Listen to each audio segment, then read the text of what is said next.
मेहनत का फल। एक गांव में मोहनलाल नाम का एक व्यक्ति था। उसके दो बेटे थे, राम और श्याम। दोनों भाई बेरोजगार थे। एक दिन दोनों भाई अपने पिता के पास जाकर कहते हैं, पिताजी, हमें कुछ रुपए दीजिए जिससे हम कुछ काम धंधा शुरू कर सके। पिताजी को अपने बेटी की बात सुनकर बहुत खुशी होती है। उन्होंने दोनों भाइयों को 2-2 हजार रुपए दिए और साथ ही यह कहा, 2 साल के अंदर तुम्हें इन रुपयों को लौटाना होगा। मोहनलाल समझदार था। वह अपने बेटों की बुद्धि का परीक्षा लेना चाहता था। दोनों ने अपने पिताजी की बात मान ली और फिर वे रुपए लेकर वहां से बाहर चले गए। रास्ते में राम ने श्याम से कहा, पिताजी ने हमें यह बहुत भरोसे के साथ दिया है। हमें यह रुपयों से कोई अच्छा काम शुरू करना चाहिए। पर श्याम ने कहा, नहीं, मैं इन रुपयों से नए नए कपड़े खरीदूंगा और नई नई जगह घूमूंगा और फिर बचे हुए रुपयों से अपना काम शुरू करूंगा। हमारे पास 2 साल का समय है। और फिर दोनों भाई अपने अपने रास्ते चले गए। 2 साल बाद मोहनलाल ने अपने दोनों बेटों को बुलाया।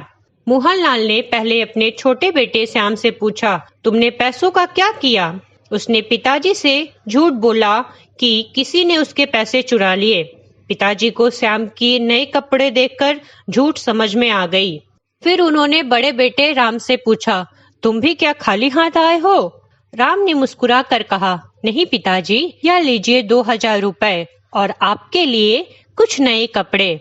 पिताजी ने पूछा, तुम इतने रुपए कैसे कमा लाए? तुमने किसी को धोखा तो नहीं दिया? जी नहीं, राम ने बोला, मैंने यह रुपए अपनी बुद्धि और मेहनत से कमाए हैं।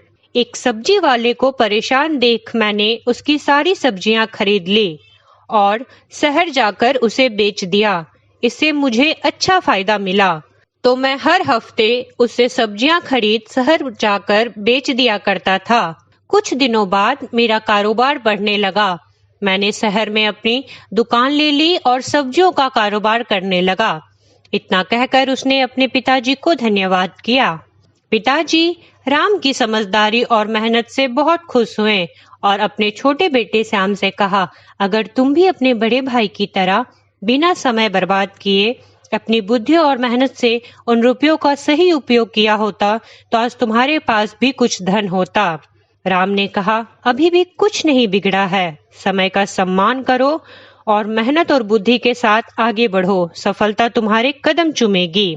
श्याम की समझ में आ गया। दोस्तों, हमें इस कहानी से यह सीख मिलती है कि अगर हम अपनी समझदारी और मेहनत के साथ बिना समय का दुरुपयोग किए आगे बढ़े तो हमें सफलता जरूर मिलेगी। दोस्तों, ऐसी और भी कहानियां सुनने के लिए इस चैनल को सब्सक्राइब करें, कमेंट करें और लाइक करें।